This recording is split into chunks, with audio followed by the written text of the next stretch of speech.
So I'm making this video this morning for my friends who have asked about how I've lost weight, and it's pretty cool. Very simple, and I'll just cut right to the chase. It was eating meat and low-carb vegetables. That's finally what ultimately worked for me. And so what exactly do I mean by that? So I eat beef, I eat eggs, I eat chicken, I eat fish. I try to eat it unbreaded if I can. All of those different kinds of foods. I cook in butter and olive oil. That's about all that I cook in as far as fats and stuff go. And I eat cabbage, Brussels sprouts, cauliflower, asparagus, broccoli. Let me try to think what all else. Squash. Of course, onions and stuff like that. I eat maybe an apple once a week or a peach or something once a week. So I limit the fruit a lot. For me, the first thing I had to do was defeat sugar. I defeated sugar. The thing I didn't defeat for a couple of years after I quit eating the candy bars and the cakes and stuff like that, I didn't give up bread totally, and I didn't give up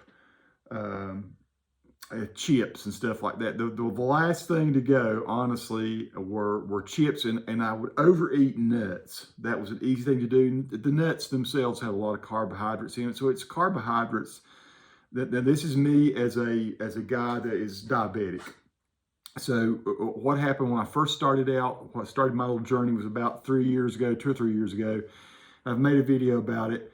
Where I'd gone off to Memphis with and just really overdone it on eating a whole bunch of candy and cakes and stuff. It's easy to eat this good food and stuff there, and a lot of sweets and stuff. And staying at a hotel, the Elvis Hotel, and there are all kinds of pies and stuff. But I'd come back, and my A1C after going there, I felt horrible. But I've been on let's basically a 55-year binge of eating too much sugar, and being borderline diabetic. Well, I come back and I'm full on diabetic. I think my A1C was 8.2. It might have been measured as 8.4 by our wellness team at the hospital. I think my official one, when I went to Dr. Meek's office, where it's my actual primary care, was 8.2. I was put on metformin. It was given a big speech by Tom, my doctor, about what all could go wrong with me, and I've documented that in some other videos before. But basically, he told me all the litany of things are going to happen to me, are going to lead to my death if I didn't turn it around. And so I did. But the things I didn't turn loose of, what I did, I let go of cakes and pies and candy bars and ice cream and all these things that were really the heavy, big profile sugar type things, right? And I ended up losing a good bit of weight. I went from I think I was about 332 pounds down to about 310, somewhere along in there. And then, and I made a video, which you might have seen, about how watching an Eric Clapton video kind of helped me get mentally right for doing it. But at the same time, there were certain things that I didn't let go of. I didn't let go of. I didn't like to eat bread with butter. I like to eat peanut butter sandwiches. And so peanut butter is one of those things where apparently not so bad for you, and you could get reduced sugar peanut butter. So I ate the reduced sugar things. I had peanut butter sandwiches, one of the things. Doritos was another I couldn't hardly let go of.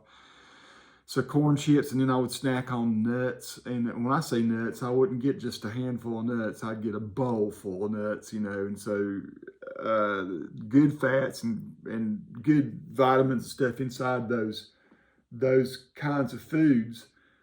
But you can overdo the carbs with eating nuts. And so that's exactly what I did. So fast forward about a year and a half ago, maybe it's a little more than a year ago, and so my A1C was down to like 7, somewhere along in there, still way high. You have to get below 5.7 before you're not considered diabetic or pre-diabetic or whatever it is. So I was over 7. I think I was 7.2. 7.2 this last go around. I had sort of a relapse. I was at a celebration for one of our groundbreakings at the hospital, the cancer center, and they had these awesome macadamia nut cookies. I mean, amazingly good macadamia nut cookies. And I decided to go ahead and slip up and I'm going to eat one macadamia nut cookie. Well, Then my boss brought, although the leftover ones, we're in the marketing department, she had access to all the leftovers. She brought them, put them in her office, and put them in a big basket type thing in our break room. Well, I'm gonna have another one of those macadamia. I went for about a 3 or 4 week tear where I ate cookies, and I got crazy again. My sugar addiction rearing its head. So I go back, and I think that the A1C was 7.2 the next time it was checked, and I get another chewing out from my doctor. My weight had gone up to 313 pounds. So I was 313. This was back about July of last year, so it's coming up on almost a year.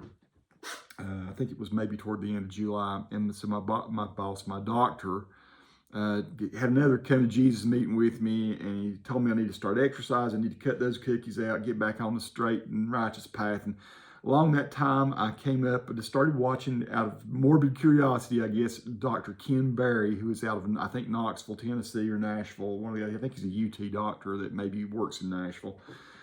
And he's one of these guys he's a straight up meat eater kind of guy, right? I think that's what he advocates now.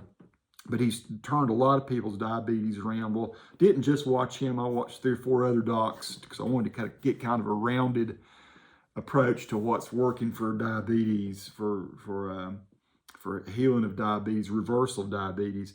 But Ken Berry still was a big influence. I would recommend people go check his videos out. But what I settled in on is low carb vegetables and meat. Low carb vegetables and meat.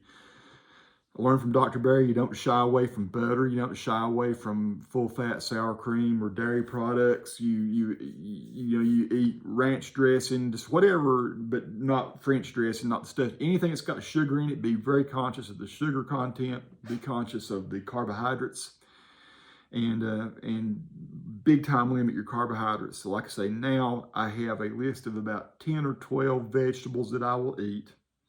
I cook them in butter a lot of times, and that makes them very palatable and good, and I never gain weight.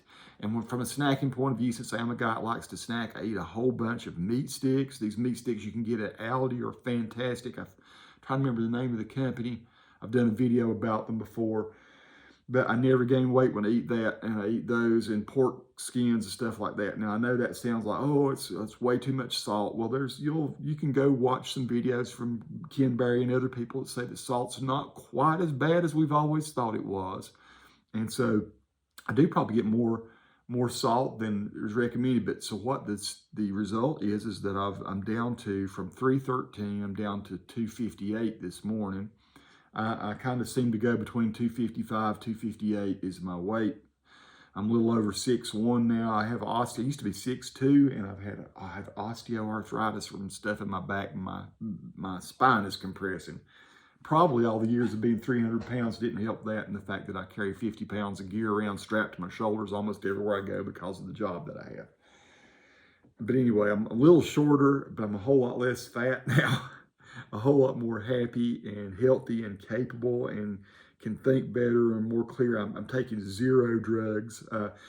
When I went to see Dr. Meek a couple weeks ago, I posted this on my Facebook, I think, my A1C was down to 5.5. So I've gone from 8.2 to then another relapse in about 7.2 down to 5.5. I'm no longer pre-diabetic. He told me to keep doing everything I'm doing. All my cholesterol's gone down. Triglycerides have gone down. Good cholesterol's gone up. Bad cholesterol's gone way down. He was shocked that I was doing this and eating a lot of meat. And I say a lot of meat, I don't eat a lot of meat. I mean, I eat a steak every couple of days. I eat a piece of chicken or something during, Nikki pre-makes some of my meals, and they consist of steak and chicken and broccoli and asparagus and Brussels sprouts, and she makes a little vegetable concoction, and we put together a lot of my meals at the beginning of the week. But then, whenever I got to eat, I got to a Japanese place, and I might get flounder at the Japanese place and their vegetables. And listen, bacon, man. When you get a real craving, one of the things I learned from Ken Berry is that if you get a big craving for sugar and sweetness and wanting to eat a bunch of sweet mess, go cook you a bunch of bacon, eat you some bacon and eggs. And the thing that's interesting, you wouldn't think that would have a thing to do with getting rid of your sugar craving, but you start smelling that bacon and eating it and liking it. I mean, I can eat a pound of bacon and somehow lose a pound the next day. How does that work? I don't know. But he's right about that. And there are other docs I could make mention of, but I just want to say, for me, from an exercise point of view, I walk my dog a lot. That's kind of it. I did swim for about 3 months. Dr. Meek got me started swimming, but then it got cold back about November, and I didn't swim after that, and I've not been back to swim lately. I have some 30-pound dumbbells in my office. I just didn't want to get flabby as I lost weight.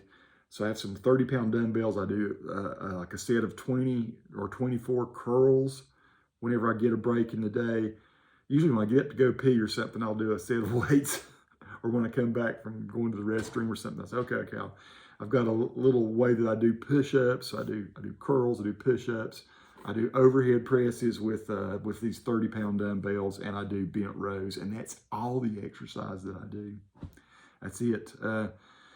But it's helped. I mean, even that bit helps. I feel stronger, more capable, just because I do a little bit of resistance training. So I'll do like 1 set a day, and I only maybe miss 1 day a week. I try to do it 6 days a week.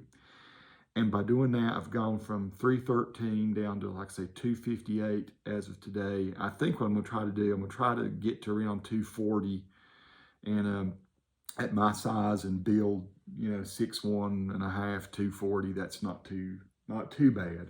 It's kind of last time I played football, I think I was 221. That was at Mars Hill College. And it would be nice to be back down to that weight again, but I don't know if I'll ever get that light. I'd like to be 240 again and kind of settle in and keep that A1C well below the 5.7. And so that's it, folks. Leave that sugar behind. Leave the sugar behind, but then start looking at what the carb content is.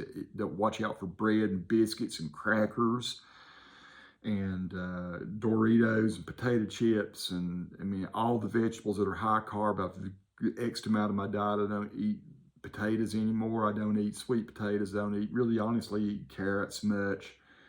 Just anything that has a high carb content, whether it's, usually it's wheats and it's grains and stuff like that. They're going to bring that into your body, and your body will turn that into sugar, turn it into fat, and cause your A1C to go up. And clearly, interestingly, fat is not the fats in your food are not the enemy. And I've learned that through this little journey. And thank the Lord for these doctors that are doing this online and talking about, maybe they call it, they call it keto. I don't know, is that what I'm doing? I don't give a rat's butt what they call it. They talk about intermittent fasting. I mean, I do not eat if I'm not hungry. I mean, if you eat a big old steak and a bunch of broccoli and cauliflower and stuff, you don't feel like maybe eating a meal later in the day, or you might feel like skipping breakfast the next day. So I don't go by what they call intermittent fasting. I don't go by keto, if that's kind of the equivalent of what I'm doing. This is just the Tony diet, which is eat meat, eggs, butter. Like I said, I like to use ranch dressing. Is low carb, high fat, but it's great to like dip your steak and stuff in. If you have a hard time swallowing, I cut my pieces of steak small. I had when I first started out, this has gone away. I had acid reflux; it's totally gone. I had, I think, constriction in my esophagus. It was harder for me to swallow stuff, but that's gone away since I've done all this. I feel so much better, and I move through the world so much better at this weight. And so just recording this with my iPad today. Hope this video has turned out. Hope some people find this useful. That's how I've reversed my diabetes. And I will try to put a list of the doctors that I watch and online that have been very helpful. And maybe it'll help you too. Peace to all who watch. Subscribe to the channel if you like.